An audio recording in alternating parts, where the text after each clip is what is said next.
We have a full moon coming, stars changing signs. What all's going on in them? It's a big week. We got a full moon on Tuesday on the Leo Aquarius axis, which means pretty much for everybody, finish up what you started 2 weeks ago. But the bigger news is that the sun, which is your identity, and Mercury, planet of communication, both entered the sign of Virgo on Thursday. So I think that's way more important to talk about rather than the full moon, because the sun stays in a sign for 30 days, Mercury stays in a sign for 3 weeks, and our attention is changing. And I think it's kind of interesting. Virgo is the back to work sign, and it coincides with kids back to school, us back to work, summer's over, vacation's done. So for Leos, which is the sign we're in as we speak, all this is about making more money, spending more money, capitalizing on more money. But the operative word for Leos everywhere is money. How do I make more of it? And then how do I spend more of it too, which is I think, unfortunately, we know how to do that. You got a plan on that? I got a plan on that one.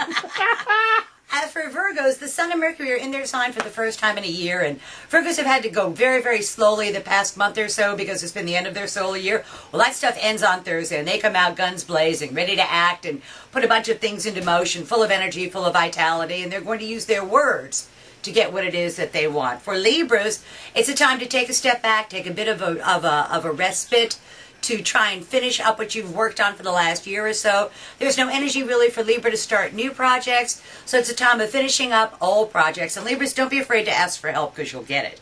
For Scorpios, it's in their 11th house of hopes, wish, goals, and objectives. They are going to take a group effort, a group of people, probably younger rather than older, but a group of people to bring the Scorpio what the Scorpio says that they want. And they're more likely to get help from light-eyed folk than from dark-eyed folk. For Sagittarians, it's in their 10th house of career and public standing, and you can expect the powers that be, the boss, whoever you have to answer to be very carefully scrutinizing what it is that you do. So remember, Sagittarians, the devil is always in the details. It's the details that make the biggest difference. For Capricorns, the 9th house of the law, legal matters, educational matters, contracts, important matters at a distance, all go very favorable for Capricorn, and things move off dead center. Things that have been sort of sitting there waiting for something to happen finally go ahead and move off dead center starting at the end of this week, which is great for Capricorns, because when the law's on your side, use it. Use it. For Aquarians, it's about the money. It's about other people's money. It's about unearned income. It's about money almost falling out of the skies on you to a degree, but it's about maximizing an existing resource. Instead of seeking out new ones,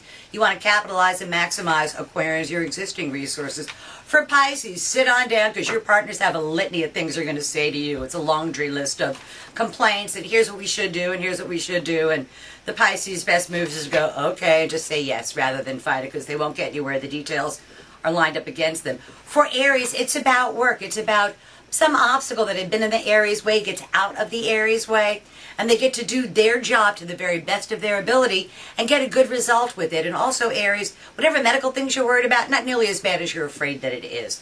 For Tauruses, it's about fun, it's about creativity, it's about love, amusements, pleasure, sports, children. Tauruses have the very best time over the next 4 weeks that they've had in forever, because, you know, once this is over, then they really got to get to work. Yep. For Geminis, it's in their 4th house of home and their foundations. It's time to clean up their home, clean up their foundations, solidify that. Don't go very far because you really don't need to. You really want to stick close to home and make that a solid and dependable structure as you possibly can. And then for our last sign, Cancers, the pace of their living is about to increase to warp speed. They've got places to go, people to see, things to do, classes to take, all sorts of things that end up speeding up their day-to-day living. And they're going to have to work to stay ahead of the power curve. So no dawdling for Cancers with this energy. So that's tomorrow's news today for the full moon, and then the Sun and Mercury both entering Virgo. It's a big week for all of us. So sounds great. See you next week. Always a pleasure.